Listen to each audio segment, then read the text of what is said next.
E aí, nono ano, tá tudo bem aí com todo mundo? Vamos lá, gente. Hoje a gente está aqui nessa aula de ciências mais uma vez, né? Aqui na Escola Municipal para Aulas Digitais. Eu sou a professora Maria Carolina e hoje a gente vai dar continuidade aí. Semana passada a gente já viu alguma coisinha de engenharia genética. Hoje a gente está aqui, ó, efeito biológico das radiações. E para que a gente possa passar esse conhecimento para frente aí, que é super importante, que todos tenham acesso, né? Temos aqui a nossa intérprete de Libras, Késia. Késia está ajudando a gente aí a fazer essa acessibilidade tão importante, para que todo mundo tenha esse acesso ao conhecimento, não é? Pois é, Késia, obrigada, viu? Pela sua participação aqui na nossa aula. E quem está hoje comigo aqui também, professora Isabel. E aí, professora, tudo bem? Tudo bem, Carol. Olá, alunos e alunas, né? Vamos todos juntos. Já estou aqui ligadinha no chat, dando uma olhada no que é que vocês estão escrevendo, né? E vamos acompanhar com muita atenção essa aula, né? Eu acredito que vocês estão muito curiosos para saber o que é que a professora Carol vai apresentar aqui hoje de novidade, não é isso? Esse assunto eu acho que sempre traz muita novidade, porque são assuntos que não foram trabalhados ainda com vocês, eu acredito. Então vamos lá, Carol, vamos ver o que é que tem para hoje, né? Vamos lá, professora Isabel. Então, na última aula, já comecei falando um pouquinho aqui para vocês, né? Mas na última aula, a gente viu, ó, a relação da teoria da evolução com a genética, né? Também biotecnologia e engenharia genética, que relação é essa? Organismos geneticamente modificados e o processo de criação de um OGM, né? De um organismo geneticamente modificado. Então, hoje, a gente vai continuar aí falar um pouquinho mais sobre essa parte de engenharia genética e já entrar no efeito biológico das radiações, porque também tem uma relação aí, tá certo? Nesses assuntos. Então, a gente já começa falando de clonagem. Todo mundo fala em clone, né? Ah, eu queria um clone para fazer tarefa de casa, né? Não, professora? Tenho certeza que vocês já pensaram nisso. Ai, meu Deus, tô cansado hoje, cansada. Não quero fazer tarefa de casa, eu queria um clone. Não é não, professor? Tem alguns lugares também, né, que a gente diz, não queria não, Eu gostaria queria que um fosse, clone meu fosse, né, professora? lugar, Pois é, e o que é a clonagem, né? A clonagem é esse conjunto de células ou organismos geneticamente idênticos, tá certo? Então, como esses organismos são geneticamente idênticos, tem o mesmo genoma ali, né? Todos os genes iguaizinhos, tá? Então, eles são chamados de clone.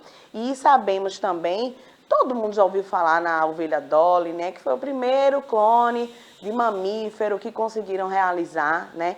Então, a ovelha Dolly, na época de 96, 97, né? Nos anos de 96, 97, conseguiram essa proeza, né? Os cientistas. E como foi que realizaram, né? Porque não é fácil, tá, gente, clonar, né? Porque conseguiram fazer um que qualquer forma que fizerem vai conseguir também, não é assim não, tá? Então, tudo é muito meticuloso, né? Como foi que fizeram? Joga aí na tela, Vanessinha. Então, a gente tá vendo aí 3 ovelhinhas, né? A primeira ovelhinha, o que que acontece? A gente pega um indivíduo, né? Uma ovelhinha, no caso da ovelha Dolly, tá? Mas, se for outro animal, então, será de outro animal, tá certo? Então, pega-se um indivíduo daquela espécie, né? A gente pega na célula, tira uma célula dele, retira esse núcleo da célula. Lembra que toda célula apresenta um núcleozinho, né? E dentro do núcleo tem o que, gente? O material genético. O nosso material genético é o que? O DNA, né? Então, retira-se esse núcleo com o DNA. Depois, em um segundo indivíduo, a gente, né, retiraria aí uma célula mamária, né? Que foi, inclusive, a primeira vez que fizeram isso com célula mamária, né? Porque sempre se faziam com células tronco, né? Porque não são ainda diferenciadas, tá certo? São células ainda num estágio que não se diferenciaram em células do nosso corpo, né? Pode ser célula mamária, célula do fígado, célula, né? Então, essas células tronco são, teoricamente, seria mais fácil de fazer. Mas pegaram a célula mamária, né, da ovelhinha, e aí fizeram o que com ela? Olha só, retiraram também o núcleo da célula mamária, tá certo? Fizeram aí uma fusão entre núcleo e óvulo, né? E gerou um embrião. Então, primeira coisa, célula do primeiro indivíduo sem o núcleo. Núcleo de uma célula mamária. Pegou o núcleo da célula mamária, colocou na célula do primeiro indivíduo, tá certo? E aí fez essa fusãozinha para poder o quê? Para poder gerar o embriãozinho, tá certo? E aí, na terceira ovelhinha, no terceiro indivíduo, implantaram no útero o embriãozinho. E aí nasceu a Dolly, tá certo? Então, veja só, é um processo meticuloso, né? É um processo que não é tão simples, tá? Mas deu certo, né? No caso da ovelha Dolly. Quais são as aplicações aí da engenharia genética no nosso cotidiano, na nossa vida, né? A gente sabe que esses organismos geneticamente modificados, eles são importantes, né, em algumas áreas. Então, biocombustível, por exemplo, né, é um combustível ideal para quê? Para que a gente diminua a poluição, por exemplo, na nossa atmosfera, né, para não queimar combustíveis fósseis. Então, temos biocombustível de soja, de milho, cana-de-açúcar, tá certo? O próprio álcool, né, é um biocombustível, tá? E aí, vemos já as bactérias e a importância delas dentro da engenharia genética. Professora, já pensou? Quem é que vai imaginar que uma bactéria vai ser importante na engenharia genética, né? Para que a gente evolua aí em vários aspectos da nossa sociedade, né? É um negócio impressionante. Aí a gente começa a perceber que graças, né, a um conjunto de estudos que chegou a compreender, a estudar e a descobrir, né, o que é que essa bactéria tem e o que é que ela pode contribuir. Então vejam, pessoal, que tudo isso é uma sequência de estudo. Então nada é descartado, apenas é acumulado e reestruturado, ou refeito, né? Nunca se volta para a estaca zero diante de uma pesquisa como essa. Sempre tem algo que vai ser importante continuar e outras coisas que vão aparecendo e o teste, né, e o modo experimental vai sendo colocado aí em prática, não é, Carol? É verdade. E aí, nesse modo experimental que a professora Isabel falou, né, vem a recombinação genética, né? Lembra? Uma partezinha do cromossomo vai ser colocado em outro cromossomo, né? E assim, fazendo essa combinação entre partes, a gente vai descobrindo, né, determinadas coisas, sabendo que tem um gene ali de interesse, um gene que é resistente à seca. Lembra que eu falei isso na última aula? Pois é, quem não assistiu, procura aí a última aula e assiste, que também está bem bacana a aula, tá certo? Então, temos aí esse gene de interesse. E por que a bactéria é importante? Lembra? Porque a bactéria, ela se multiplica rapidamente, então ela consegue, né, fazer com que aquele gene se multiplique ali várias vezes, o gene de interesse, para que ele possa ser utilizado aí, tá bom? Então, nessa história do DNA recombinante, o que é que faz, né? Coloca-se nas bactérias para reproduzi-lo, como eu falei, e aí temos a clonagem de genes, porque as bactérias vão reproduzir a mesma coisa, né? Não vai ter uma alteração ali do gene, tá certo? E na medicina é importante para o estudo de doenças como câncer, que a gente sabe que tem milhares de tipos de câncer, né? E muitas das vezes a gente é pego de surpresa e não tem cura. Então, assim, para reprogramar essa multiplicação, as células do câncer, gente, o que acontece? Elas são células que vão se multiplicando de forma desordenada no nosso corpo, né? O nosso próprio corpo começa a multiplicar, né, essas células dentro da gente, formando esses tumores, tá?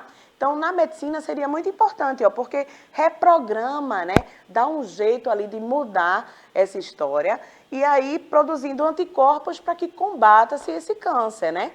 Como as células cancerígenas, elas são do nosso próprio corpo, a princípio, o nosso corpo não entende aquilo como uma coisa ruim, uma invasão. Por quê? Porque é tudo do mesmo lugar, né? Todo mundo tem origem ali, dentro do corpo. Então, assim, nossas células de defesa, elas não vão atacar as células cancerígenas. Por quê? Porque essas células cancerígenas se originaram do nosso corpo. Então, seria atacar a si próprio. Entende como é complicadinho esse negócio? Coitada das nossas células de defesa, né? Elas poderiam nos ajudar, mas elas entendem que aquilo não é certo, tá bom? Então, é bem legal isso na medicina, né? E temos aí a terapia gênica, que é essa transferência do DNA para prevenir e curar uma enfermidade. Então, o que é que acontece?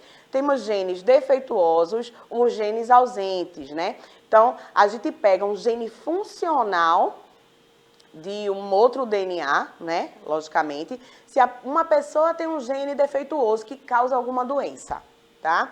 Aí outra tem um gene funcional que conseguiria, né, que esse gene funcional, ele não prejudicaria a pessoa. Então, teria essa terapia aí para quê? Para poder substituir esse gene defeituoso, para não causar a doença na pessoa. Isso é muito interessante, né, professora Isabel?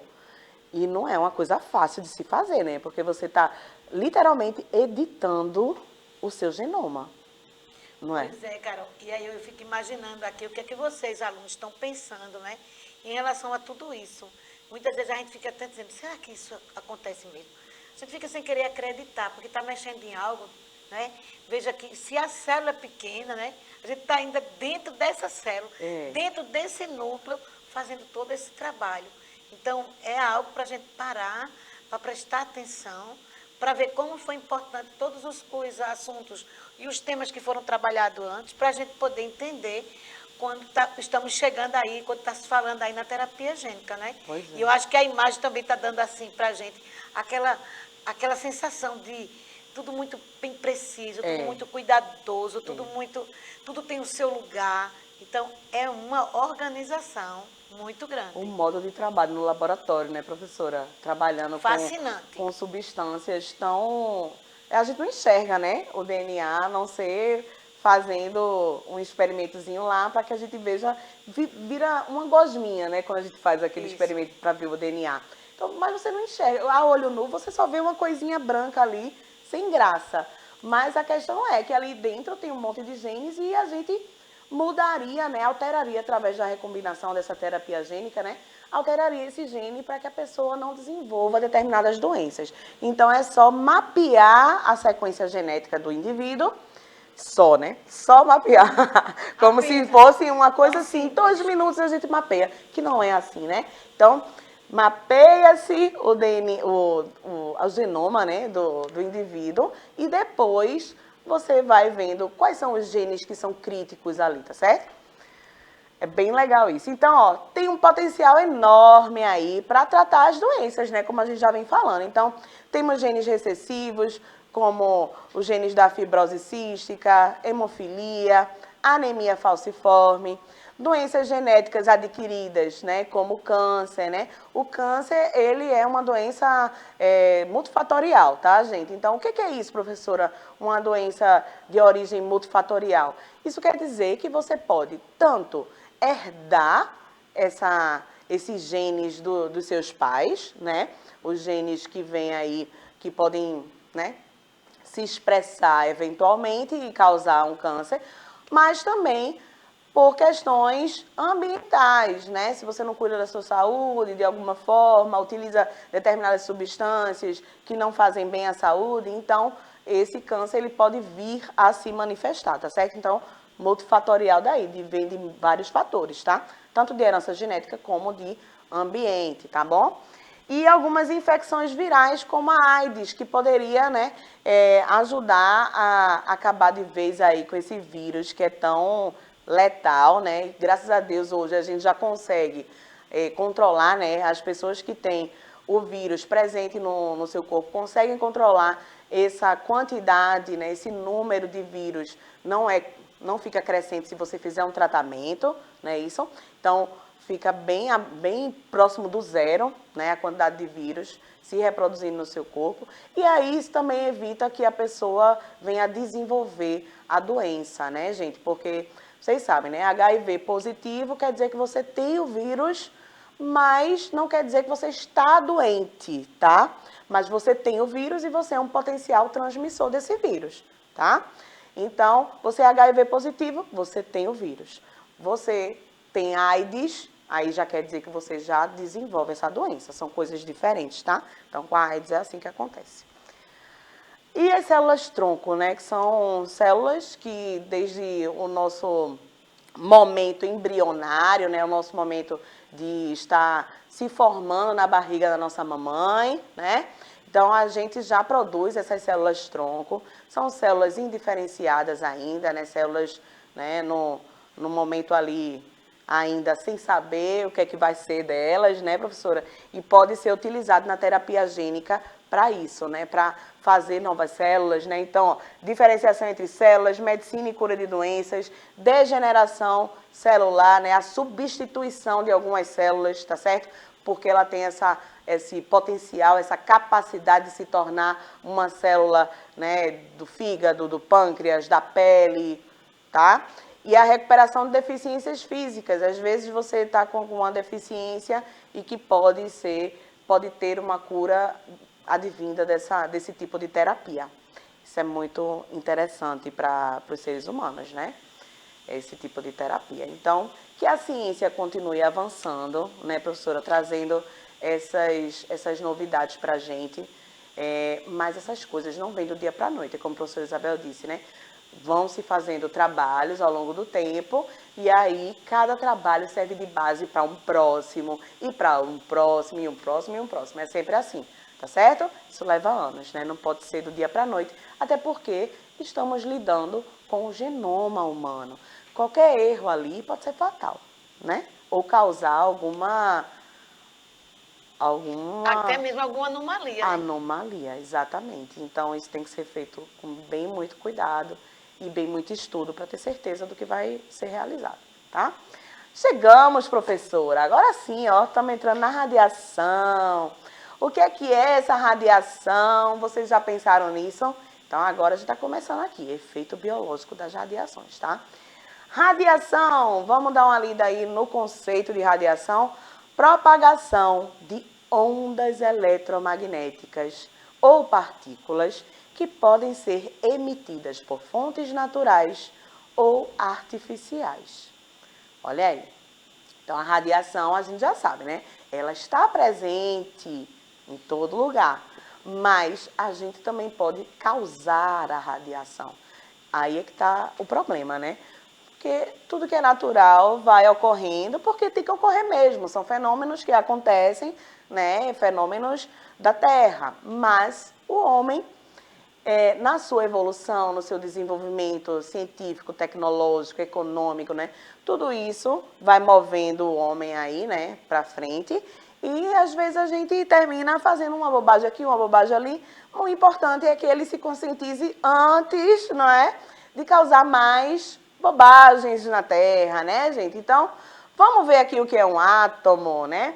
O átomo são aquelas parcelas muito pequenininhas da matéria, tá certo? Então, tudo que é matéria tem um átomo ali sendo a unidade fundamental, né, daquela matéria, tá certo? Então, temos aí uma representação de um átomo. Temos a eletrosfera, que é essa parte aí, meio azul, meio um roxinho, né, prof? Um roxinho aí, está representando essa eletrosfera, que na verdade não são elipses, né, como está aí no desenho, mas elas são uma poeira, né, uma coisa mais, tá, mais solta. Não existe aí elétrons indo naquela, os elétrons estão em órbita, tá certo? Em órbita, em torno do núcleo. Mas não existe essa linha, tá? Essa linha aí é só para a gente entender como é que ocorre aí essa movimentação dos elétrons, tá? Então, a eletrosfera é uma fumaça, assim, tá certo? O núcleo, né? O núcleo, ele é constituído de prótons e nêutrons. Então, aí, ó, as partículas ainda de um átomo, que já é uma parcela muito pequena da matéria, ele ainda tem umas partículas ainda menores, né? Ele é formado por umas partículas menores. Então, ó, a eletrosfera é composta por esses elétrons que estão aí, né, em órbita, em torno do núcleo. O núcleo composto por prótons e nêutrons. E o núcleo, ele é bem denso, muito pequeno, mas ele é pequeno, mas para o próprio elétron, ele é a maior parte. Então, cerca de 99% dessa massa do átomo é composta por nêutrons e prótons, tá certo? E os elétrons, o que é que são, professora? São essas partículas negativas aí que estão compondo essa eletrosfera, tá certo? Ficam em constante movimento, como vocês estão vendo na figura. É desse jeito, tá? Então, para classificar as radiações, a gente tem aí as radiações naturais e artificiais. Você lembra que no conceito de radiação, a gente viu, né, que a radiação ela pode ser tanto de origem natural como de origem artificial. Então, vamos ver aí. Na natural, elas vão ocorrer de forma espontânea, partindo de uma fonte não produzida por tecnologia humana. Como eu falei para vocês, é uma coisa da natureza mesmo, né? Que está lá e é isso, tá? O homem não tem nada a ver com isso. Mas as artificiais são equipamentos que produzem radiações nos quais partículas como elétrons são acelerados. Então, professora, a radiação que a gente causa é sempre ruim, é? Não, tem muita coisa que a gente faz com radiação que é muito bacana para o nosso cotidiano, ajuda bastante, inclusive na medicina. Mas existem algumas atividades humanas que utilizam radiação que não precisaria produzir, tá certo? Então, vamos ver aí alguns exemplos, né? Temos a radiação cósmica. A gente já viu em outras aulas, né, professora Isabel? No início do nosso ano, né, nosso ano corrente, a gente viu algumas aulas sobre astronomia e falava do universo e dos astros e tudo mais. Então, a gente sabe que essa radiação, ela toma conta de todo o universo, né? Então, essa radiação, ela vem dos corpos celestes, né? E aí temos prótons, nêutrons, radiação gama, todo tipo de radiação, né? Da mais leve até a mais prejudicial, né? E as artificiais, ó, o equipamento de raio-x. O equipamento de raio-x, a gente tem que colocar o quê? Uma proteção. Todo mundo que já foi no médico fazer um raio-x, não tem que colocar aquela capinha, aquela coisa por cima, que é revestida de chumbo, não é? É até pesado, né? Aquele colete, né, professora? Isso. Bem pesadinho. Por quê, gente? Que é para a radiação não passar para onde não deve. Então, cobre-se aqui o pescoço, temos uma glândula bem importante, isso, a tireoide, né, prof? Então, a gente tem que cobrir, porque não há necessidade de eu tirar um raio-x da perna e pegar o resto do meu corpo inteiro radiação. Pois né? é, Carol. E nesse caso, nem ninguém vai acompanhar, a não ser que seja muito pequeno, ou seja uma pessoa, né, da família, um idoso que precise, e até o próprio, vamos dizer assim, funcionário, o próprio profissional, ele também se protege. Então, imagine essa questão de algo tão importante de verificar no caso, né? Vamos pensar aí na questão de um osso, um braço quebrado, uma perna, alguma coisa desse tipo. Como é importante saber se realmente houve a fratura, se não houve. Então, é só aquele ponto que merece receber essa radiação. Né? E aí a gente também vai pensar que não é de qualquer coisa que a gente vai tirar. Muitas vezes, Carol, muitos de nossos alunos, acho que já aconteceram isso. Eles querem, o médico, o profissional diz, não precisa, o ortopedista diz, não precisa, vamos fazer isso. E tem gente que insiste em querer, porque aí também a gente estamos entrando em contato com uma radiação que poderia ser evitada. Exatamente. Então, é interessante para a medicina, claro que é. A gente precisa do raio-x para, né, enxergar os nossos ossos, não ter que abrir o corpo da gente para poder ver como é que tá, né? Então, a gente vê, né, uma facilidade que a gente tem no nosso cotidiano, mas só quando for necessário, tá, gente? Não é pra gente, quero ver, né, e ficar insistindo. Se o médico acha que não precisa, né? Então, vamos lá. Artificiais aqui também, né? Então, temos aí a utilização do urânio 235, que é usado como combustível de usinas nucleares para a produção de energia, né? Então, vários lugares no mundo, vários países utilizam a energia de usinas nucleares, né? E esse urânio, ele é utilizado aí como combustível para a produção de energia, tá? Temos também aí, olha só, essa foto é bem legal, porque a gente vê como que a radioterapia, né, que é o tratamento de câncer, vocês talvez já ouviram falar muito mais em quimioterapia, né? Mas existe a radioterapia, para você ver como essa radiação é agressiva, né? Porque a radioterapia, ela está ali utilizando a radiação para destruir as células cancerígenas, tá certo? Então, olha só que coisa importante, né? Se a radiação está ali destruindo determinadas células para combater o câncer, massa, mas aí você pensa, né? Tá vendo? Para que eu receber radiação de um raio-x sem necessidade, né? Para vocês verem a força da radiação aí no nosso cotidiano, né? Então, temos a radiação aí como artificial.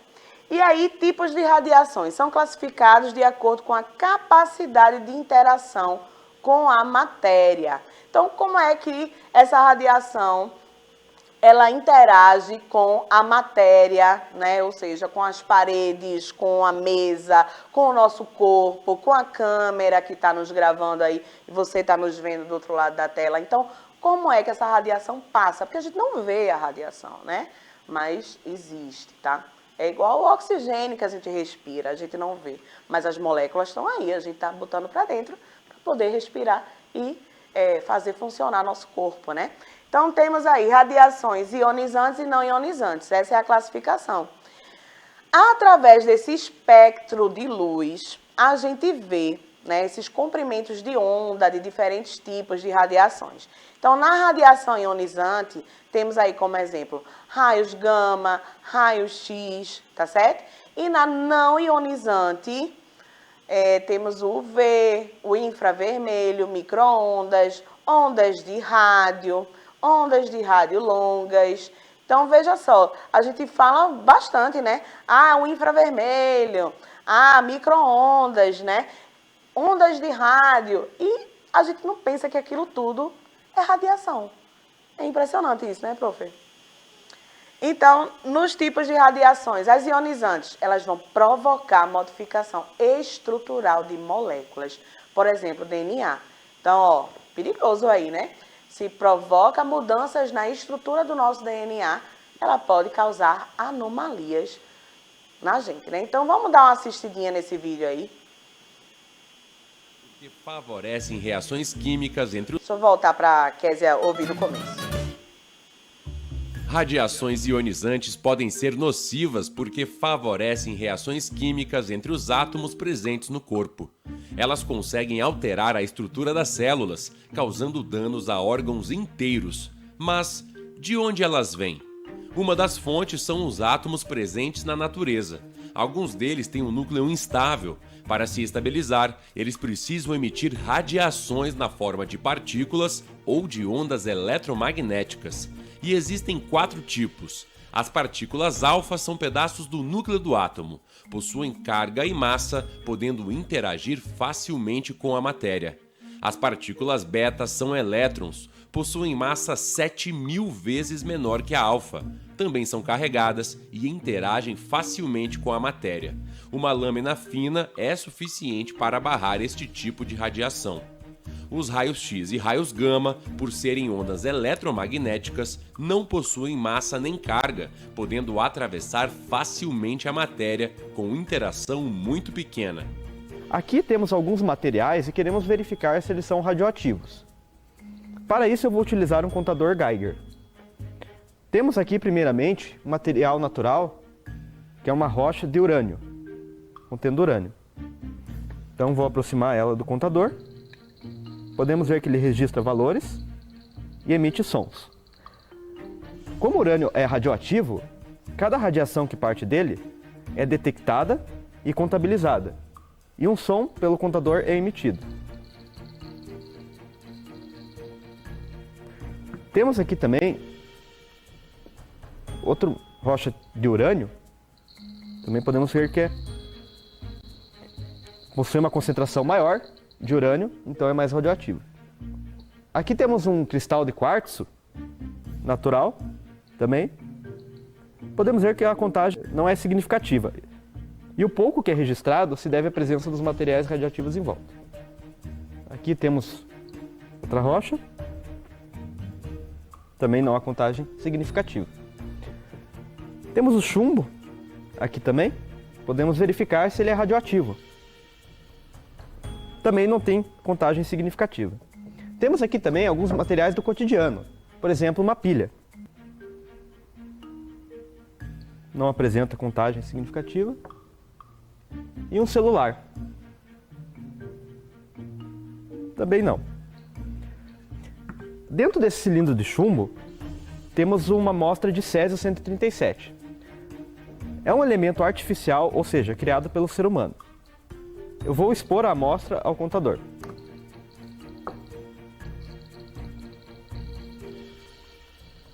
Entre a amostra e o contador, eu vou colocar a placa de chumbo. E podemos ver como a contagem diminui significativamente. Temos uma folha de alumínio. Podemos ver que a contagem diminui um pouco, mas menos que a de chumbo. Cada material ali, ele bloqueia de uma forma diferente, né? A folha de alumínio bloqueia a radiação menos do que uma folha de chumbo. Então é por isso que quando a gente vai fazer um raio-x, a gente utiliza aquele colete com chumbo. Bem legal, né, professora? Muito bom. Acho que com esse vídeo, acho que os nossos alunos, Carol, eles entenderam bem a importância e também a questão do não se expor sem necessidade, né? Pois é. Pois é, então a gente continua na próxima aula, né? Fica aí ligado, tá certo? Vamos nos despedir, professora. Pois é. Gente, rever essa aula é muito importante. Foram muitas informações e acredito que muita informação nova. Aguardamos vocês na próxima aula. Tchau, tchau. Tchau, tchau, gente. Até a próxima aula. Beijo.